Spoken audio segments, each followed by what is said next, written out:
കൊച്ചി വാർത്താ ചാനലിലേക്ക് സ്വാഗതം. ഗൾഫിലെ വളരെ ചെറിയ ഒരു രാജ്യമാണ് ഖത്തറെങ്കിലും ലോക രാഷ്ട്രീയത്തിൽ പ്രമുഖരായ പല വൻ രാജ്യങ്ങൾക്കും സാധിക്കാത്ത വിധത്തിലുള്ള നയതന്ത്ര വിജയങ്ങളാണ് കുറേ വർഷങ്ങളായി ഖത്തർ നേടിവരുന്നത്.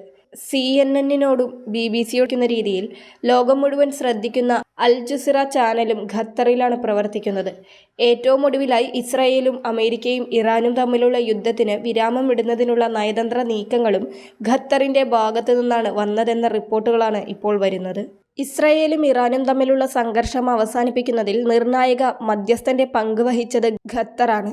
തിങ്കളാഴ്ച രാത്രിയോടെ ഖത്തറിലെ അൽ ഉസൈദ് US സൈനിക താവളത്തിന് നേരെ ഇറാൻ മിസൈൽ ആക്രമണം നടത്തിയെങ്കിലും ഖത്തറിന്റെ സംയോജിതമായ ഇടപെടൽ വലിയൊരു സംഘർഷം ഒഴിവാക്കാൻ സഹായിച്ചുവെന്നാണ് നയതന്ത്ര മേഖലയിലെ വിദഗ്ധർ ചൂണ്ടിക്കാട്ടുന്നത്.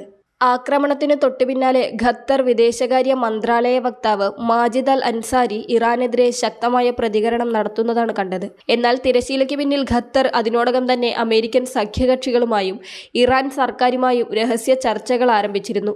ഞായറാഴ്ച രാവിലെ ഇസ്രായേലിനെ പിന്തുണച്ച US ഇറാന്റെ ആണവ കേന്ദ്രങ്ങൾ ബോംബിട്ടതിന് മറുപടിയായാണ് ഇറാൻ ഖത്തറിലെ അൽ ഉസൈദ് എയർബേസ് ആക്രമിച്ചത്. ആക്രമണം മുൻകൂട്ടി അറിഞ്ഞതിനാൽ മിക്കവാറും എല്ലാ മിസൈലുകളും തടയാൻ കഴിഞ്ഞെന്ന് Qatar deputy chief of staff for joint operations major general Shayeq Misfer Al Hajri വ്യക്തമാക്കി.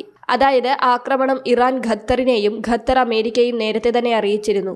ഇതിലൂടെയാണ് ആൾനാശവും വലിയ നാശനഷ്ടങ്ങളും ഇല്ലാത്ത തരത്തിലുള്ള ക്രമീകരണങ്ങൾ ഇല്ലാതാക്കാൻ സാധിച്ചത്.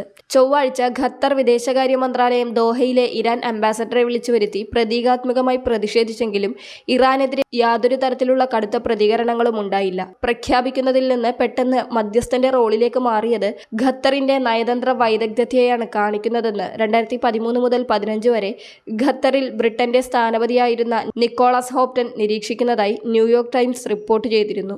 ഇസ്രായേൽ ഇറാൻ സംഘർഷം രൂക്ഷമായതോടെ ഖത്തറും മറ്റ് ഗൾഫ് രാജ്യങ്ങളും ആശങ്കയിലായിരുന്നു. സംഘർഷം രൂക്ഷമായാൽ ഇറാൻ തങ്ങളുടെ തന്ത്രപരമായ ഊർജ്ജ സ്രോതസ്സുകളെ ലക്ഷ്യമിട്ടേക്കുമെന്നാണ് ഗൾഫ് രാജ്യങ്ങളെ പ്രധാനമായും ഭയപ്പെടുത്തുന്നത്. ഇറാൻ ഗൾഫിലെ അമേരിക്കൻ സൈനികരെ ആക്രമിക്കാൻ തീരുമാനിച്ചാൽ ഖത്തറിലെ താവളം തിരഞ്ഞെടുക്കുന്നതിന് പ്രത്യേക കാരണങ്ങളുണ്ട്.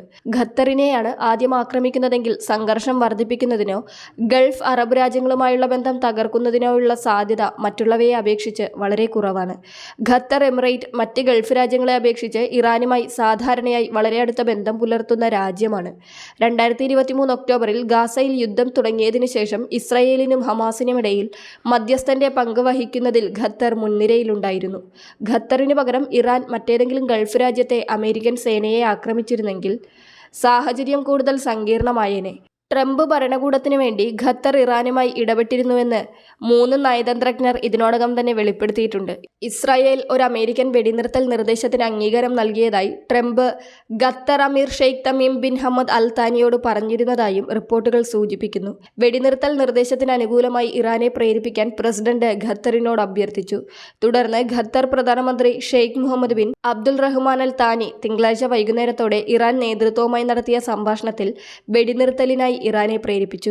വെടിനിർത്തൽ ചർച്ചകളിൽ ഖത്തർ അമീർ ഒരു പ്രധാന പങ്ക് വഹിച്ചുവെന്ന് ഒരു മുതിർന്ന വൈറ്റ് ഹൌസ് ഉദ്യോഗസ്ഥനും പറയുന്നു. പിന്നാലെ വെടിനിർത്തൽ പ്രാബല്യത്തിൽ വരികയും ചെയ്തു.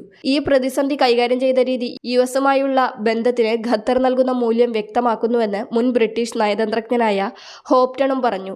US-ഉമായുള്ള അടുത്ത ബന്ധം ഖത്തറിന്റെ വിദേശനയത്തിന്റെ ഒരു പ്രധാന ഭാഗമാണ്. ഖത്തർ ഉദ്യോഗസ്ഥർ പലപ്പോഴും അമേരിക്കൻ വിദേശനയ ലക്ഷ്യങ്ങളിൽ തന്ത്രപരമായ സഖ്യകക്ഷിയാകാൻ കഴിയുമെന്ന് തെളിയിക്കാൻ അവസരങ്ങൾ പ്രയോജനപ്പെടുത്തുന്നു.